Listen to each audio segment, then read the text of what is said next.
I hope we didn't pick the same props. I'm like, cause the props I picked, I'm like, EJ definitely. I don't know. I went a little different. What is up, y'all? Sunday props episode and fantasy players. We're gonna give you guys our 6-man and key must-start fantasy players for the week. I'll let EJ kick us off with his 3 props. Go ahead. All right, guys, we're gonna get you some money. This is our 10th props video. 9th, because we yeah. It's week 10, double digits weeks. All right, I'm very excited because we're getting into when things are starting to pick up, and the boys are separating from the men. Mm-hmm. The men are going here, and the boys. Yeah. All right, so I'm excited, but it means football season is that much closer to being over. The Eagles, the men, the Patriots, boys. I appreciate that. Save that clip. I will. Week 10 of our first ever season. All right. So, for my first prop, Tony Pollard over 68.5 rush yards versus the Giants. I know Tony hasn't been great, but he's playing a Giants defense who just gave up 125 yards to the Raiders. Okay? Before that game, there was only one game all season that the Raiders got over 85 yards. So, definitely think the Cowboys can get it done. Also, they're giving up an average of 127 yards per game, which is the 8th most in the league. Ouch. And when they're away, which they are, they give up 154 yards per game. So that is 100% going to be a smash for me with 68.5 yards. Tony Pollard is going over. He's a heavy favorite. The Cowboys are going to be running the ball. Put Tony Pollard over in your prop. Then, from a next prop is another over. And this is another player that hasn't been playing that well. So I think their lines are set a little low for good matchups. Mm-hmm. DK Metcalf, over 58.5 yards versus the Washington Commanders. That's going to combat my fantasy player for the week, but go for it. All right. So, the Washington defense is a great matchup. It gives up 7.5 pass yards per attempt. So every time a quarterback drops back and a receiver runs a route, they're giving up 7.5 yards on average. Yeah, DeMario Douglas had a good game against Yeah, I took his over in a prop and it hit for me. Yeah. I knew it. So I like that. He's also averaging 66.5 the last 5 games. This prop is set at 58.5, and he's gone over this mark at 58.5 in 3 out of his last 5 games. Great matchup. Hit the over for DK. Now, Sunday night, Aiden O'Connell, under. So did I steal any of your props? No, you didn't. All right, cool. He was nervous that I was going to steal any of his props. So, the ones I had, they look good. Aiden O'Connell, under 209 yards against the Jets. Under. Okay. So, in his 3 starts, he's averaging 174 yards. And this line is set at 209. I didn't pick him up. Okay? That's 35 less than his line. He is also playing a Jets defense who only gives up 189 yards. So, if the Jets defense only gives up 189 yards, you think Aiden O'Connell, who averages 174 yards, is going to get over 209 yards? That just doesn't add up to me. I benched Devontae Adams in my one league. Yeah, as you should have. Devontae Adams under might not be a bad idea, but he's getting locked up by Sauce. It was only yards, so he might get a big play. Don't want to touch that. No. Through 10 weeks this year, the Jets only have 3 quarterbacks to go over 210 yards, which this line's set at. Can you guess who those quarterbacks are? No, I can't. Okay, so Dak, Hurts, and Josh Allen. That's it. Of course. Okay, Aiden O'Connell is a far cry from either of them. Hit the under 209.5 yards. All right, those are his 3. So give you my 3. My first one coming from the 9:30 a.m. game. My fellow Patriot, DeMario Douglas, over 44.5 receiving yards. Okay. He's playing the 17th ranked defense versus the receivers, and he is the number 1 receiver in New England after Kendrick tore his ACL and Juju last game sold us. The ball literally, he caught it into a pick. That's how we lost the game last week. I know that you saw that. Yeah, I see. Right? Jones was driving us down the field perfectly. And throwing it to DeMario Douglas. He was beautiful, bro. That drive was beautiful, and we were going to score. Then Juju comes in on a 3rd and 1. He's not Okay? going to be getting the ball much. So, Juju's not getting that ball anymore. I'll tell you that. DeMario in his last 2 out of 3 games has had over 50 yards, and Jones has seemed to be able to find them more often. He had 54 on the Bills, and despite them being super all banged up, still well-balanced defense, way better than this all Colts is, I'll tell you that. I expect him to win us this game on Sunday in Germany. I think DeMario Douglas has at least 80 yards this game, 2 touchdowns. I mean, the Colts do not have a good defense at all. 2 touchdowns. That's a bold prediction. So start him in fantasy. Yeah, start him at your flex. I wouldn't put him at your wide receiver too. My second prop, Alvin Kamara over 35.5 receiving yards. Ooh. Not rushing plus receiving. No, receiving. Here's why. Kamara has been killing defenses with his pass catching abilities and getting major yards after catch. Again, the Saints offense has been struggling with their receivers. He's picked up the load and made an impact. In his last 4, he's had 36, 91, 51, and 44 receiving yards. And this week he's playing Minnesota, who are ranked 25th versus the pass and 7th versus the rush. I see Kamara making his impact with the receiving game. Okay? I like that. For my Sunday Night Football prop, I got Jacoby Myers over 40.5 receiving yards. Now, I get it. Devontae Adams is there. Michael Mayer or whatever his name is, right? Right. But Jacoby in his last 2 games, he has gotten 19 and 38 with the Raiders offense struggling. But last week, he was picking it up. With the Jets having the best corner in the world right now. Can you agree with me with that? Yeah. Sauce Gardner's the best corner in the world. I expect him. Completely agree with you. I expect Sauce Gardner to take Devontae Adams completely out of the game. And this should open up Jacoby for a good game. Before the last 2 games that I just said, Jacoby's gotten 75, 61, and 59. I expect Jacoby to lead the Raiders in receiving in this game. And like EJ said, his quarterback is not that good.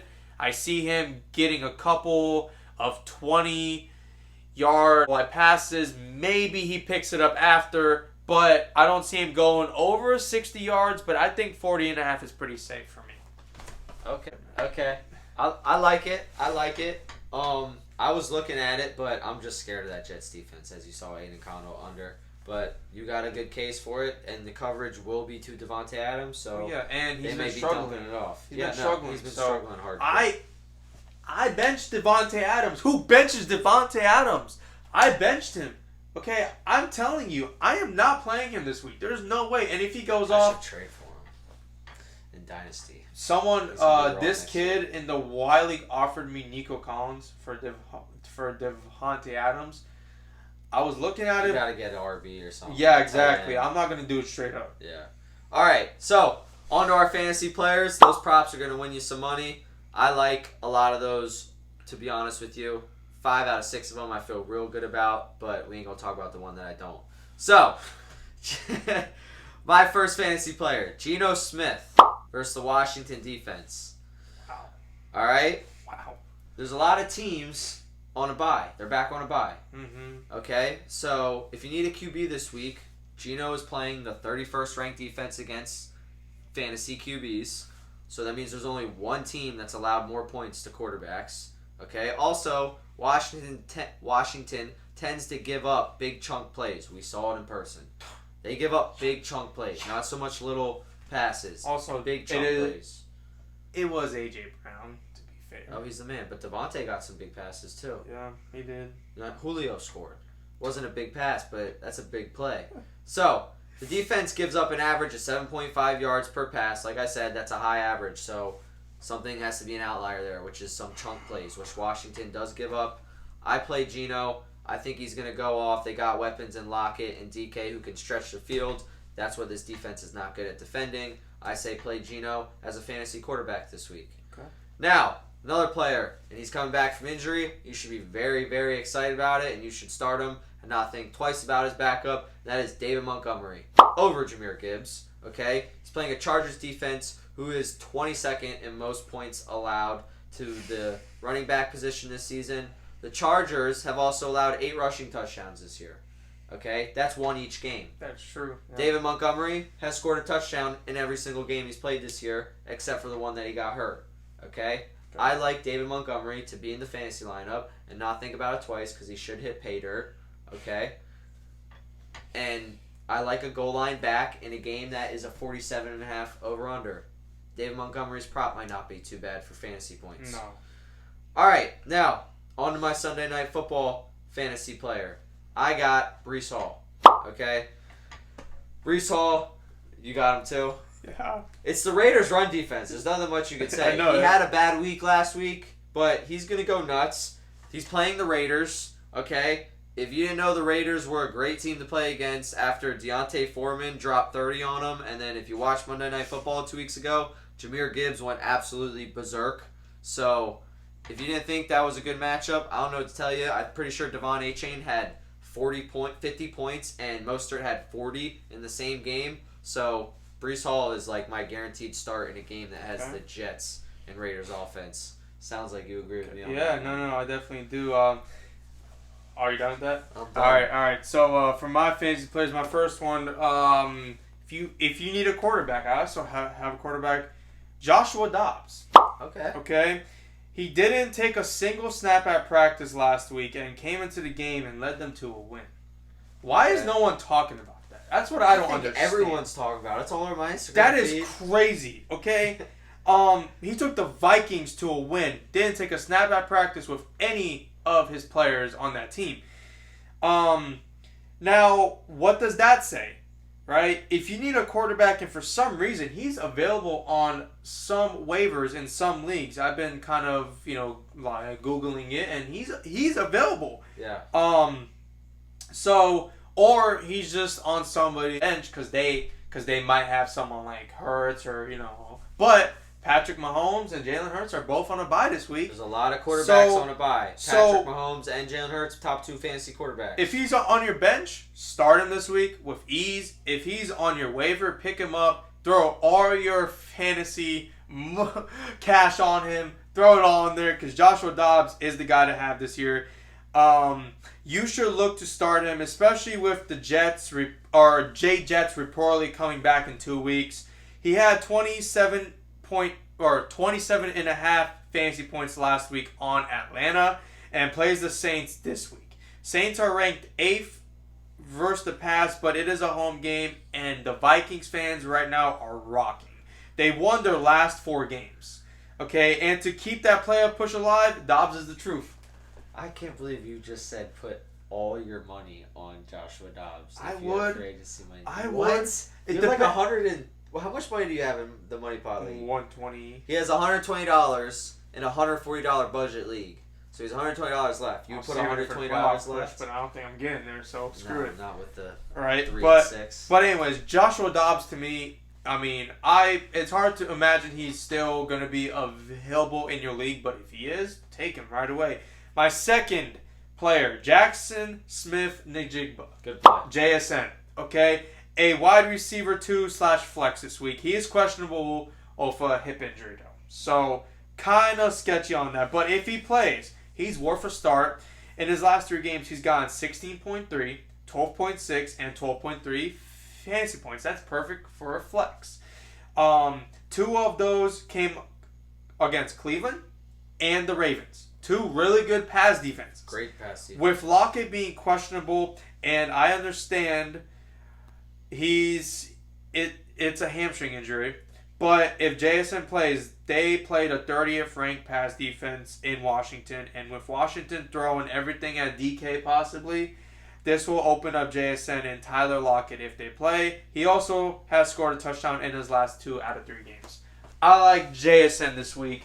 I started him in one league. In the other league, I don't know if I'm going to start him, but you got options. I got options for sure. Now, to my Sunday Night Football fantasy player, obviously, I said earlier, Breece Hall. With the Jets' pass game still struggling and yet proving Zach Wilson is the problem, the way they beat the Raiders will be with the run. Raiders' run defense is ranked 29th, and in Breece's last 4 games, he scored 30.45, 20.3, 22.35. And last week was his lowest in the last 4 with only 10 points in an offensive mess.